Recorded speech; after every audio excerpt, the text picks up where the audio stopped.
2 years ago, we investigated just how far fake watches have come when we compared a real Rolex Submariner with a fake one.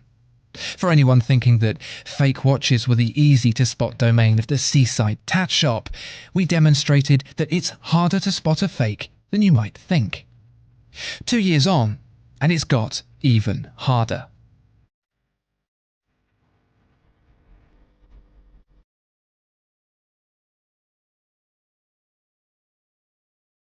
In an age where rapid prototyping is something you can do as a hobby in your own home, it's unsurprising that the replication of high-end watches has become more advanced. We're way beyond glued-on hands and a movement that will last until the plane's tyres hit the tarmac, and understanding why that is doesn't take much doing. The price you pay for a watch usually corresponds to just how much skilled human interaction has been involved in its production, with hand finishing the bastion of the very best. Pretty much every watch, however, starts life in the same way, in the milling machine. Cases, movements, bracelets, they all begin as blanks that get shaped by a machine to a rough approximation of the finished product. Trouble is, that rough approximation has become less and less rough as technology improves, finer precision on offer from our soon-to-be robot overlords than ever before. Hand finishing still applies to get the very finest of tradition and perfection, but as far as the factories that make the fakes are concerned, it's close enough. This means that fake watches are a one-to-one replica of the real thing. Not close, not near, exact. To hold one in one hand with a genuine in the other is a disturbing experience. All it takes is a distraction, and you might forget which is holding £10,000 worth and which is holding £1,000. Yes, that's right. The best fakes can cost thousands of pounds. With this fake Rolex Daytona 116500 LN, that's because it uses real 904L steel for the case and bracelet, real ceramic for the bezel, has the same intricate locking mechanism in the clasp, and it even has a replica caliber 4130 inside as well. This is most concerning because the movement check was the last bastion of the collector in determining what was real and what was not. What it amounts to is a watch that could quite easily fool not just your average Joe on the street, but also a seasoned enthusiast.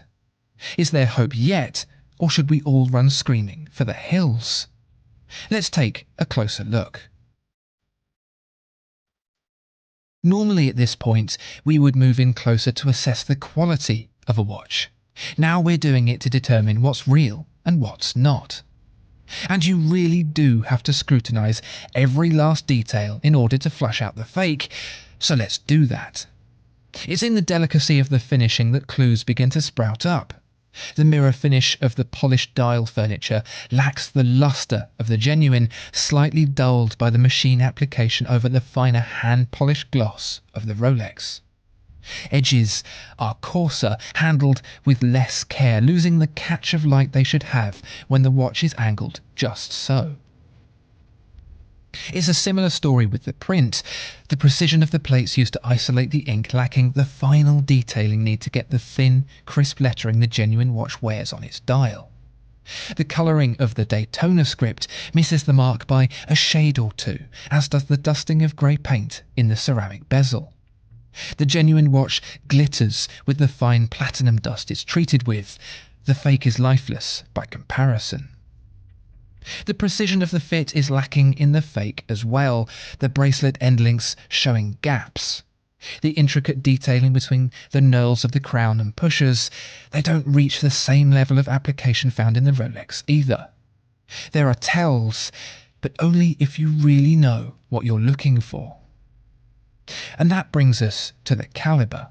Previously, a watch like this would have carried a replica ETA 7750 or a Chinese seagull chronograph or something like that. Not anymore. This isn't a movement made to look like a 4130. It is a replica 4130, right down to the last detail. There's a balance bridge, a column wheel, the trademark purple reversing wheels. Even the select use of gold screws has been matched. Once again, the finish can't hold up to the original, the fake lacking the finesse of the straight and circular graining and doing without most of the polished beveling. For easier setup, the fake also has a regulated balance instead of the correct free sprung. But bear in mind, this comparison was all side by side. Imagine experiencing a watch like this in isolation. It's come to a point where any ordinary person with ordinary equipment can no longer trust their eyes to determine the truth. More than ever, it comes down to shopping from a reputable location and trusting the expertise of the retailer to take the risk away completely. So if you want a Rolex Daytona that will fool pretty much anyone without a loupe and an encyclopedic knowledge of the brand, you can, and it'll cost you £1,000. In fact, I tested it for a weekend wearing this fake watch to see if anyone noticed. No one did. I got some compliments, but here's the thing. I was waiting for the inevitable question, is it real? And not only that, but every time I looked at the watch on my wrist, my stomach dropped because it's not real. It's not a watch I can be proud of earning that comes from the house that made the mechanical wristwatch what it is today. It just looks like one, and that gives me a sinking feeling every time I remembered it was there. Here's some news. While I'm saving for my dream watch, I caved and bought something else. I got the opportunity to buy a Grand Seiko, a quartz, for a very good price, and I couldn't pass it up. You may have seen it in a previous video. It has one of the most exceptional dials I've ever seen, built to a quality that competes with brands way, way more expensive. Every time I see it, it makes me happy, and it costs the same as the fake. That's all thinking with the heart, but what about the head? Well, if you're lucky enough to get an allocation on a Daytona, you're already sitting on a profit. You could pay a premium for one and it still owe you nothing. How about when you want to sell the fake? Well, good luck with that. But the bottom line is that these watches are all about how they make us feel. They're a reward, a motivation, a joy. You may be able to fake the watch, but can you really fake the way it makes you feel? That's a question only you can answer. Discover more exceptional watches at watchfinder.co.uk. If you enjoyed this video, please like and subscribe.